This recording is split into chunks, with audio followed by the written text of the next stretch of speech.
Muy bien, y en todos estos años que venimos haciendo Zona Cero, siempre es un gusto y es un desafío, ¿no? Poder hablar con aquellos que están o han estado en las grandes ligas de la política nacional a través de algún cargo ejecutivo o eventualmente siendo parte de lo que es el día a día. El sábado estuvo acá el 9 de julio, ¿sí? Haciendo una presentación de su libro, junto con Gonzalo Asís, y una suerte de homenaje a quien fuera su amigo de ambos, ¿no? No solo de la política, sino también personal, una suerte de homenaje a Juano Gentile. Y para mí es un gusto poder tener estos minutos para poder dialogar con él, ¿eh? Así que le damos la bienvenida. Marcos Peña, muchísimas gracias por estos minutos acá en Zona Cero. Muchas gracias por la invitación, un placer. Bueno, ¿te trataron bien el otro día? Acá el 9 de Sí, julio. muy bien. Siempre que he ido encontré un lugar maravilloso, 9 de julio, una calidez humana, una muy linda comunidad. Uh-huh. La amistad con Juano Gentile, ¿de dónde nació? Bueno, en la militancia del PRO, yo lo conocí cuando él era un joven voluntario allá al principio de la historia del PRO. En ese momento estaba trabajando con Federico Pinedo y bueno, el camino nos fue cruzando y fue sumándose a trabajar con mi equipo ya a partir del 2011, 2012 y a partir de ahí, bueno, compartimos toda la campaña nacional del 2015 y después trabajamos juntos en la Casa Rosada, bueno, hasta que lamentablemente la enfermedad y después falleció. Bien, bueno, te tuvimos acá compartiendo lo que es un poco la presentación, esta gira que estás haciendo, presentando tu libro, El arte de subir y bajar la montaña, ¿no? El libro nace como una suerte de recorrido o recopilación de experiencias en la política y en las altas esferas del poder, como una suerte de autocrítica, como una suerte de guía. ¿Cuál es el motivo que te llevó a realizar y escribir el libro?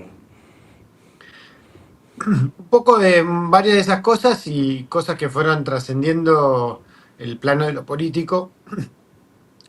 Fueron estos 5 últimos años donde yo, ya alejado de la política, estuve haciendo un trabajo muy fuerte de introspección, de mirada personal, de esta cuestión de la dimensión humana que yo había sentido que, especialmente en lo que tiene que ver conmigo mismo, había descuidado. Y eso me fue llevando también a buscar y aprender cosas de esta dimensión con otras personas que habían atravesado situaciones de liderazgo extrema en otros países. Bueno, por eso hice un podcast llamado Proyecto 77, entrevisté a más de 50 personas de distintos ámbitos de 14 países.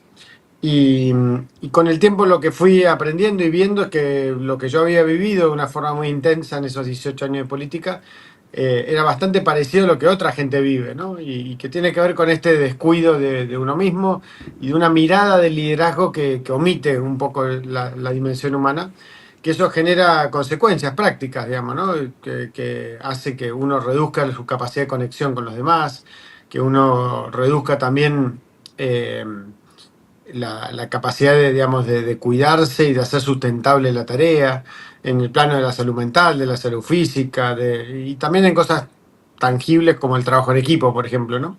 Entonces es un libro que, como le digo a todos, bueno, primero digo, es mi primer disco solista, o sea, no es un libro de memorias de un político ni nada por el estilo, sino más bien un proceso personal compartido que, como casi todos los que han leído el libro me dicen, me hizo pensar en mí, ¿no? Termina siendo como un objeto, una especie de espejo de mano para procesos más personales de cada uno.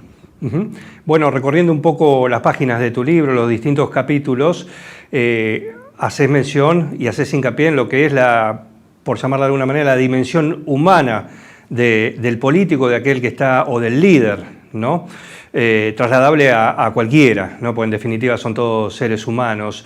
Y haces todo una cuestión como si fuese una guía en el cual, de acuerdo a tu experiencia, hablas de lo que es, por ejemplo, la necesidad de un apoyo psicológico a alguien que está ante tamaño desafío, entre otras cuestiones que tienen que ver, como bien lo mencionaste, con la persona, en un lugar en la cima de la montaña.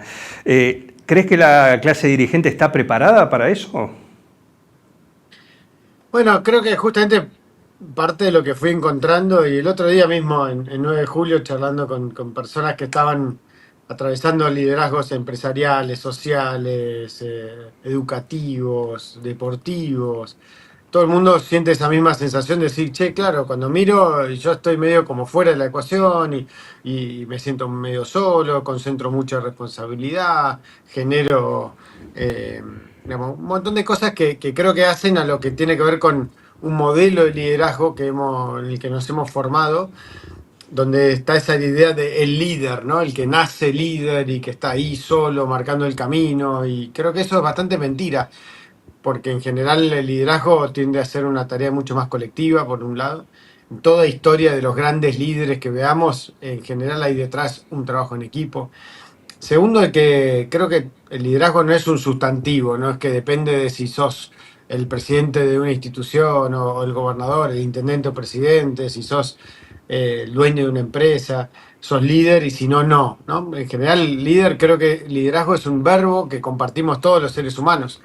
Eh, lo que cambia es el impacto, en todo caso, el área de influencia, ¿no? Por ahí. Pero todos, ante todo, tenemos el desafío de liderarnos a nosotros mismos. Y eso es una tarea para la cual no nos preparan, no nos dan herramientas en general para eso, ¿no? Es como, bueno, arreglátelas.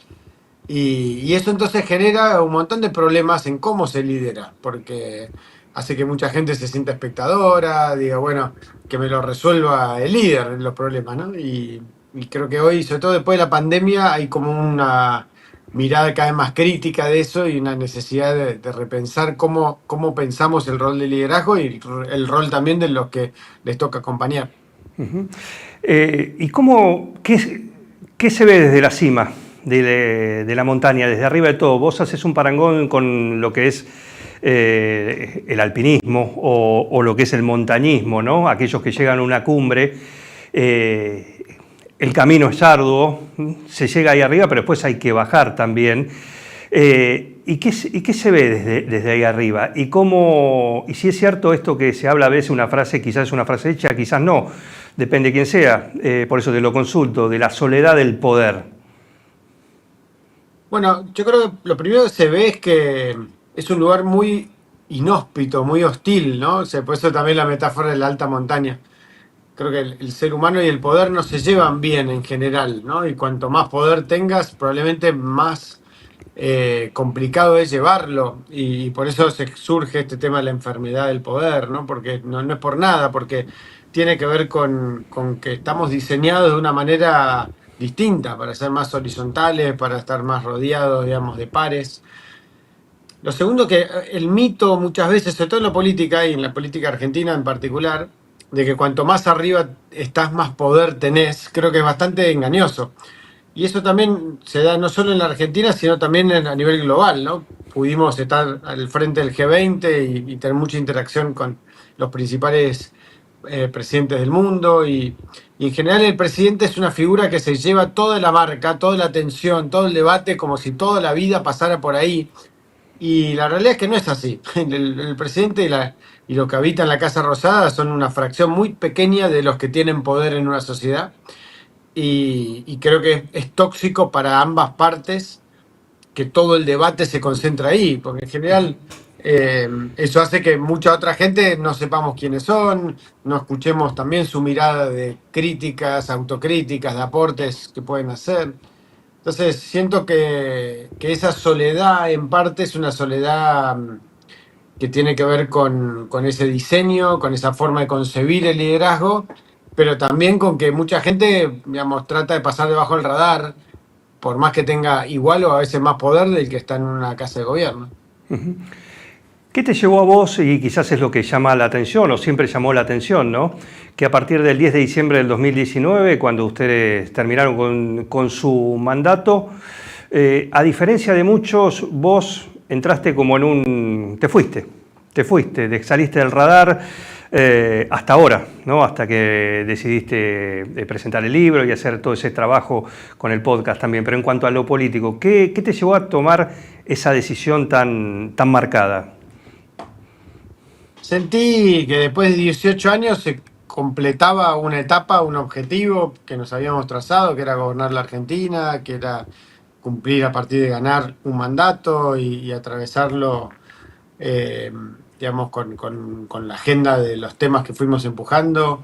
Y sentí que terminado ese mandato se había cumplido ese ciclo y había que implementar un poco lo que siempre habíamos promovido, ¿no? Que es que la política, uno entre, sirva un tiempo, después venga otra gente, digamos, también, y que uno no se aferre a estar por estar. Sentía que yo había arrancado muy chico, a los 24 años, a trabajar en este proyecto. A los 26 ya era legislador, ya había atravesado 8 años de la Ciudad de Buenos Aires, 4 años de gestión nacional. Sentía que por lo menos tenía que poder tomarme 10 años para poder crecer en otros aspectos, ocuparme de mí, digamos, tener otro tipo de experiencias profesionales. Y sentí también que en ese sentido el aporte que yo podía hacer al conjunto era, como os digo, llevarme la marca, digamos, y no estar discutiendo las distintas cuestiones puntuales de quién era responsable de tal o cual tema, sino dejar también que haya una renovación de liderazgo dentro del PRO y de Juntos por el Cambio. ¿Y cómo manejaste vos? Porque fuiste una persona, primero jefe de gabinete, muy vinculado a todo lo que es lo comunicacional, estrategia electoral.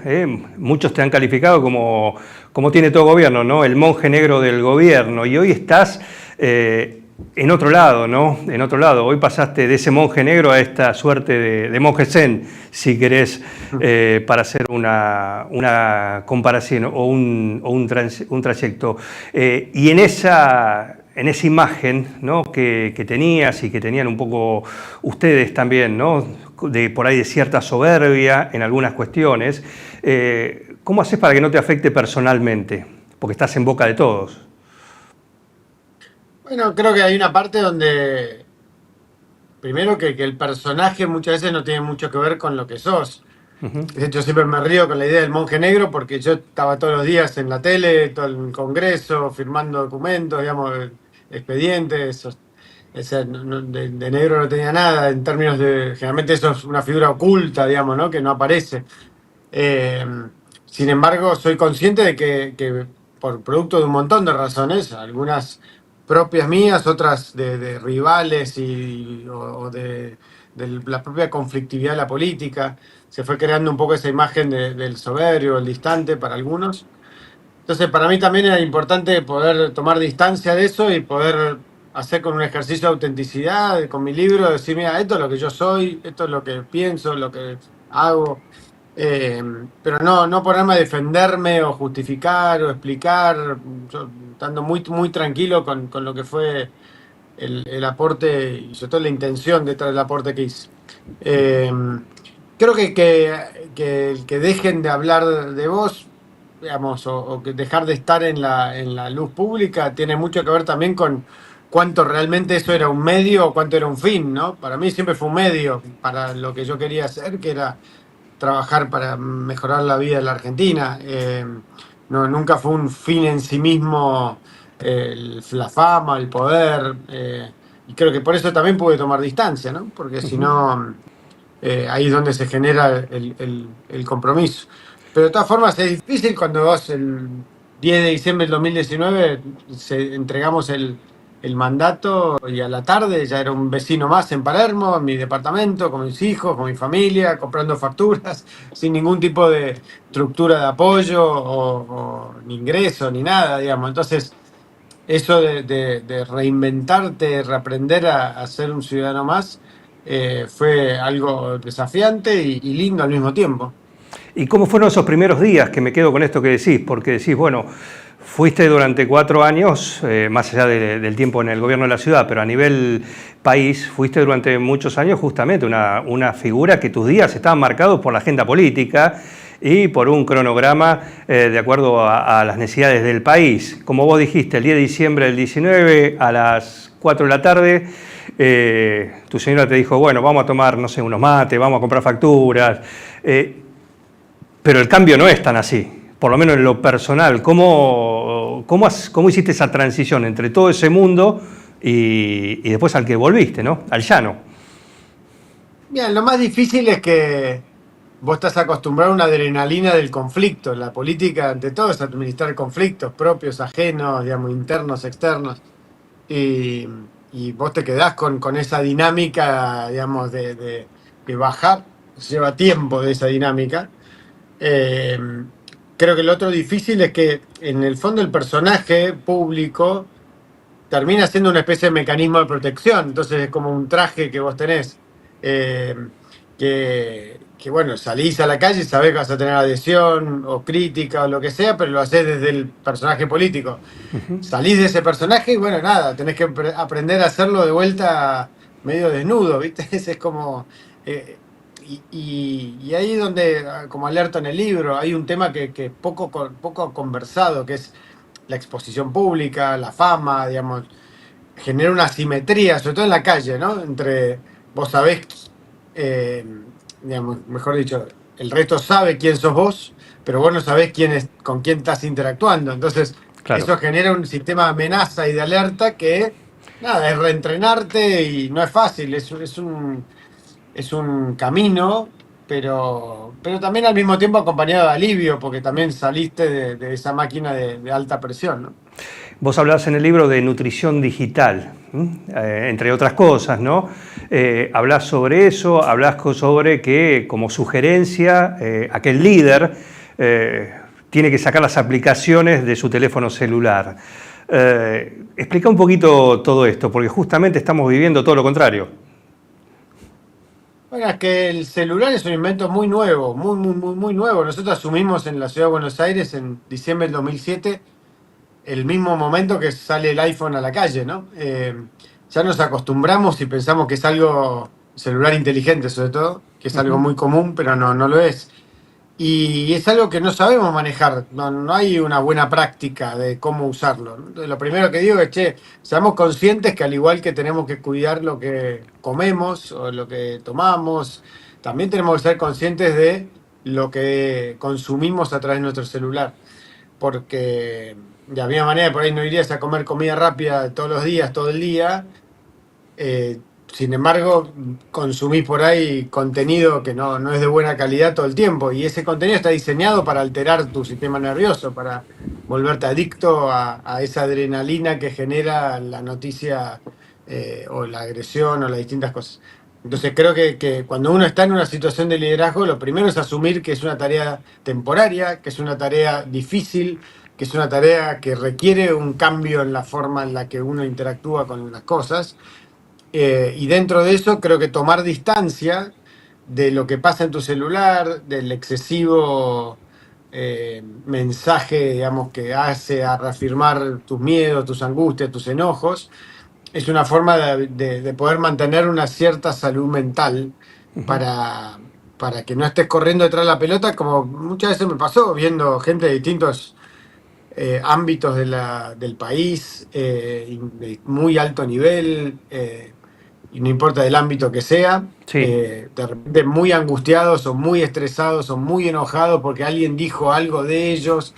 Y en realidad, si vos mirás bien, muy poquita gente está hablando de eso, pero él o ella siente que todo el mundo está hablando de ellos, y Claro. se empiezan a generar unos conflictos que uno le sorprendería, no muy distintos al chat de padres y madres de un colegio, ¿no? Al final somos todos seres humanos y somos muy sensibles a lo que dicen de nosotros, ¿no? ¿Te dejó amigo o tenés amigo? Te dejó, porque no sé, te voy a preguntar primero si, al igual que Mauricio Macri en algún momento, jugó con un segundo tiempo. ¿Puede haber un segundo tiempo en la política para Marcos Peña o es etapa superada? No, esa etapa está superada. Hoy estoy trabajando en otras formas de abordar y acercarme a lo político, digamos, trabajando con líderes de otros países, también a veces de acá, tratando de pensar en cómo aplicar estas herramientas en programas de formación o acompañamiento. eh, pero no tengo hoy una vocación de meterme como protagonista de vuelta.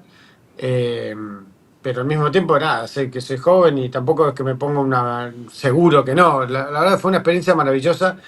me queda el recuerdo de mucha gente muy valiosa. Un poco el final del libro se lo dedico al recuerdo de Juano, por el hecho de pensar en toda esa gente joven, anónima, por ahí, que se mete y participa con mucho idealismo en lo político, ¿no?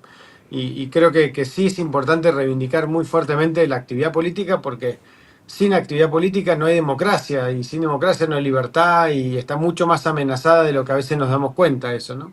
Entonces, nada, es un abordaje más indirecto, pero siempre con mucho amor por la política. Y teniendo en cuenta esto que decís y lo que mencionábamos hace un rato, uno no puede dejar de preguntarte, ¿no? Recordamos la foto que apareció con ese puñal romano atribuido, ahí estamos viendo, a Santiago Caputo, ¿no? El operador, un poco, el que tiene este gobierno de Javier Milei, contra tu libro. ¿Sensaciones? No, como decía, se ve que no les gustó el libro. No pasa nada, o sea, nada, la única sensación desde lo personal, y algo lo conversé con ellos, creo que siempre es bueno ser consciente cuando uno está en un lugar de poder, que todo lo que uno hace se puede interpretar desde lo simbólico, y creo que lo simbólico es lo que más tenemos que hacer, y lo tomo también como autocrítica, de cosas que yo podría haber hecho mejor mirando para atrás, de usar la palabra desde el poder para tratar de unir y pacificar y poner foco en los problemas de la gente, porque es muy fácil que las cosas se vayan de mambo, ¿no? Y que esa convivencia se deteriore. Pero más allá de eso, nada, lo tomo como una anécdota. La última, y te pregunto, porque el otro día escuchaba también un reportaje muy interesante con alguien que fue parte de su equipo. Muchos dicen que si le hubiesen dado más bola a él también quizás hubieran tenido una continuidad en el gobierno. Hablamos de Emilio Monzó, en el cual justamente hablaba de lo que es el diálogo, de lo que es justamente y algunas experiencias que han tenido y que él hubiese hecho distinto, una suerte como de autocrítica. No son muchos los dirigentes que han pasado en la gestión de ustedes, en la cual se les ha escuchado una suerte de autocrítica, pensando en tener una nueva posibilidad y de hacer las cosas mejor. Vos sos uno de ellos, evidentemente, tu libro es algo de eso, Emilio Monzó también. ¿Qué opinás al respecto? Bueno, primero que fue muy lindo que vino Emilio el otro día, estuvo el 9 de julio también, Emilio, en la presentación, en el homenaje a Juano, y charlábamos, ¿no?, de cómo Juano nos unía mucho en el trabajo cuando los dos coordinábamos la campaña del 2015, siempre desde el enorme respeto personal, un afecto, un respeto intelectual también por Emilio, por su experiencia. De vuelta, creo que lo primero es la valoración de lo que se logró juntos, ¿no? Tanto el construir Cambiemos, ganar la elección, gobernar 4 años en minoría parlamentaria, hizo un gran laburo en eso en el Congreso. Y sin duda hemos hablado mucho estos 4 años de cosas que por ahí uno aprende que podría haber hecho distinto. Siempre hablamos de que es un equilibrio delicado y muy difícil de precisar, el equilibrio entre diálogo y transformación, ¿no? Entre gobernabilidad y reformismo. Eh, no creo que haya una respuesta única a eso, sí el esfuerzo de seguir viendo cómo hacerlo mejor. Y siento que en eso nos han unido charlar muchísimo juntos de esas cosas. Y creo que un poco el aporte del libro también es esta idea de ser muy duros y muy claros en que ninguna diferencia política, ideológica, partidaria, territorial, la que sea, puede implicar que la otra persona sea menos persona, ¿no? O sea, tenemos que arrancar de esa cosa de humanidad compartida, de somos todos el mismo país, y después tenemos que encontrar ese equilibrio entre poder dialogar, aprender del otro y al mismo tiempo acordar ir hacia una dirección de cambio. Y seguir eso como un ejercicio permanente. Así que creo que por ahí hay mucho para seguir aprendiendo, y creo que Emilio tiene una voz de mucha experiencia para eso. ¿Por qué cuesta tanto? ¿Por qué cuesta tanto, o por qué nos cuesta tanto a los argentinos justamente? Y esto te lo pregunto porque siempre que tengo la posibilidad de hablar con alguien, como dije al principio, que estuvo en las grandes ligas, que estuvo en el poder real, ¿no? El poder cambiar las cosas. ¿Por qué nos cuesta tanto a los argentinos lograr políticas de Estado, lograr, como lo han hecho los países vecinos. El otro día lo hablaba con Gonzalo Asís también, tu compañero también que estuvo acá. Pero, ¿por qué nos cuesta tanto y por qué caemos siempre en los mismos errores cada 10 años más o menos? Bueno, creo que somos un país muy pequeño todavía en edad. Cuando comparás con los países del mundo, somos un país que está en salita de dos. Estamos aprendiendo, estamos encontrando nuestro camino y dentro de eso nuestra historia democrática es más corta aún, ¿no? Es una de las democracias más jovencitas del mundo. Y, y creo que eso lleva tiempo y a veces la ansiedad nos cuesta un poco. eh, Porque se quiere todo, cuando se arranca de la narrativa al revés, que somos un fracaso y que hay que hacer todo rápido y que hay que apurarnos, a veces caemos todos, y nosotros también caímos en eso, creo yo, en querer hacer todo muy rápido, ¿no? Y que no hay tiempo que perder. Y a veces creo que entender que los procesos son un poco más largos. Y está atado también a un tema afectivo, creo, súper importante, de otros proyectos que estoy trabajando, que también tiene que ver con conocernos más, ¿no? Conocer más nuestro país. Es el octavo país más grande del mundo y creo que mucha de la clase dirigente de nuestro país conoce poco del país. Y es muy difícil querer lo que no conoces, ¿no? Y creo que hay mucho trabajo para hacer ahí. También, por último, en romper esta idea de que todo depende de los políticos y en particular del gobierno nacional. Eso no es verdad. Y mientras que todo el resto se sienta en la tribuna esperando que la selección la pegue y haga los 10 goles, vamos a tener más dificultad de resolver los temas, creo. Y también no sobreidealizar los vecinos. Yo he trabajado mucho en todos los países de la región estos años y en general encontrás cosas muy parecidas a la que se dice acá aplicado a ellos. O sea, incluso en Europa, incluso en Estados Unidos. Eh, Porque también son cosas que como que nos frustran y desde la frustración es muy difícil solucionar los problemas. Creo que hay que tratar de solucionarlos desde la potencialidad, desde una energía realista pero positiva al mismo tiempo, ¿no? Te hago la última y te agradezco tu tiempo. La verdad que es un gusto charlar con vos. Pero te pregunto, habiendo estado ahí arriba, en el poder, uno dice, llega al poder para gobernar, ¿sí? Para tratar de cambiar y hacerle la vida mejor a los ciudadanos. Ese por lo menos es el objetivo que imagino que todos persiguen. Pero en la misma línea es mantener lo que se logró, que es el poder, ¿no? ¿Cuándo en un gobierno empieza a flaquear, ¿no? Ese equilibrio entre gobernar y mantener el poder?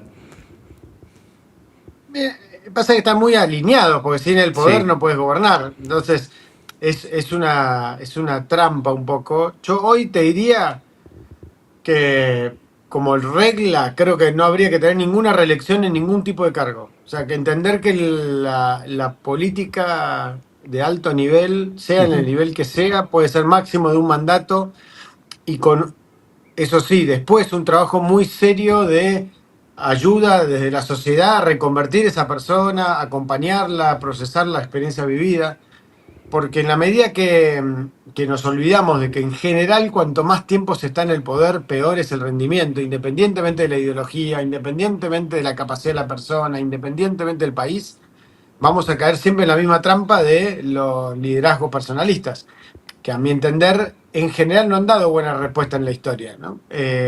Por ahí me equivoco, pero hasta estos años buscando un poco de casuística, siento que es mejor esa lógica ponerle un límite muy corto que obligue de alguna manera a repartir más la carga, ¿no? Siempre digo, hay que bajarle el precio a la presidencia, a los poderes ejecutivos, delegar más en lógicas grupales y en que cada actor que en la sociedad tenga una cuota de poder, también en términos de qué va a hacer, qué va a aportar para ir en esa dirección que se quiere, ¿no?